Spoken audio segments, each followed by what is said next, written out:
Headline News Bindas Vedana. ગત 9 જુલાઈના રોજ ગંભીરા બ્રિજ તૂટી પડતા અનેક લોકોએ જીવ ગુમાવ્યા હતા. આ ઘટનામાં એક ટેન્કર છેલ્લા કેટલાય દિવસોથી લટકી રહ્યું હતું, જેને આજે ભારે જહેમતે બહાર કાઢવામાં આવ્યું હતું.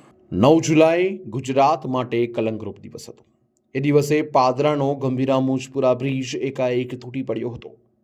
ત્યારે સમય દરમિયાન ત્યાંથી પસાર થઈ રહેલા વાહનો નીચેથી વહેતી નદીમાં ખાબક્યા હતા અને આ કાળમુખી ઘટનામાં 20 નિર્દોષોએ પોતાના જીવ ગુમાવ્યા હતા, જ્યારે હજી સુધી એક યુવકનો મૃતદેહ મળ્યો નથી. જ્યારે આ ઘટનામાં છેલ્લા 28 દિવસથી લટકી રહેલી ટેન્કર આજે મરીન સ્લેજિંગ ટીમે સફળતાપૂર્વક બહાર કાઢી હતી. ઉલ્લેખનીય છે કે શિવમ રોડ લાઇન્સની ટેન્કર અમદાવાદનો ફેરો પતાવી દહેજ જઈ રહી હતી અને એ સમયે બ્રિજ તૂટી પડતા આ ટેન્કર લટકી પડી હતી, જેને બ્રિજ પરથી ઉતારવી એ તંત્ર માટે પડકાર હતો. ત્યારે ટેન્કરને બહાર કાઢવા માટે તેને કેબલ વાયરથી બાંધવામાં આવ્યો હતો. આ સાથે 2 કેપ્સ્યુલ બલૂન ટેન્કરની નીચેના ભાગે ટાયરની ખાલી જગ્યામાં મૂકી તેને ઉંચકવામાં આવ્યું હતું.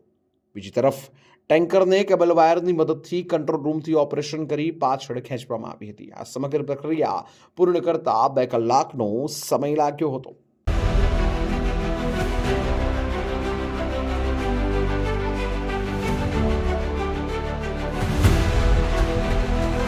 हर समस्या की deadline. Headline News Bindas Vedana.